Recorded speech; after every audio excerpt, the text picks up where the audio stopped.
So here we have the Mini Convertible. This is the Sidewalk edition and it's an automatic, making it a very rare car. On a 58 plate, as you can see. I'm going to start off by showing you around the outside of the car and then we'll hop in and run through some controls on the inside of it from there, starting off inside the boot. As we approach the back of the car, you can see that, of course, it's a small boot space, but a lot more than you might expect given the size and nature of the car. And on top of that, you do have a 50-50 split folding rear seat there as well. Okay, so we're just going to work our way back around to the front of the car, and then we'll hop in and run through some of the controls on the inside. But now that we've done a full circle of it, you can see it's a fantastic looking car the whole way around. Just briefly before we climb in, I think it's well worth seeing the interior from this exterior point of view. There's plenty to run through on the dashboard, so let's hop in and we'll do that right now. Now that we're inside the car, we're going to start with the dials. We have the rev counter, as you can see, steering wheel controls for your stereo and also for cruise control as well. With this being an automatic, you have a paddle on both sides that you can either push or pull to go up and down again manually, should you wish to do so on this gearbox.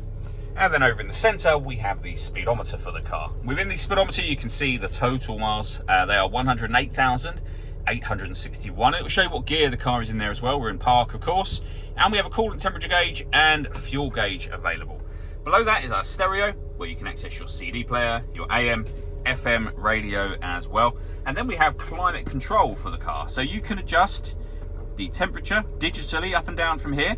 You can increase and decrease the fan speed. You can determine what direction you'd like the air to be distributed in.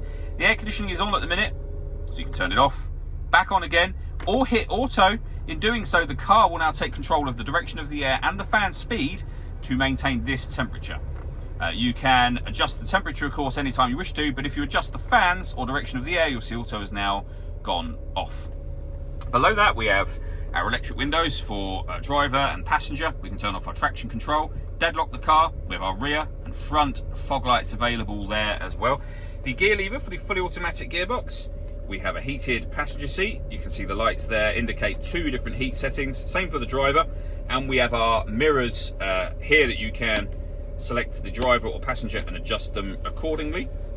The roof controls are just above the rear view mirror. So on the left hand side, you have a button to close and open the roof, and you can undo or release the windows down, all of them simultaneously, or up again as well. I'm going to show you the roof opening now. So if I push the button that I showed you just a moment ago, you will see that the roof goes back, but it only goes back to a kind of a sunroof amount. So you can leave it like that, of course, should you wish to, or if you push the button again, the windows will release slightly or go down slightly, just to allow the roof to release from the window area and fold into the top section of the tailgate, and it's as easy as that. All that leaves me to say is thank you for taking the time to watch this video. If you'd like to come and see the car in person and have a test drive, please feel free to give us a call here at Glenbourne's. We'd love to hear from you soon.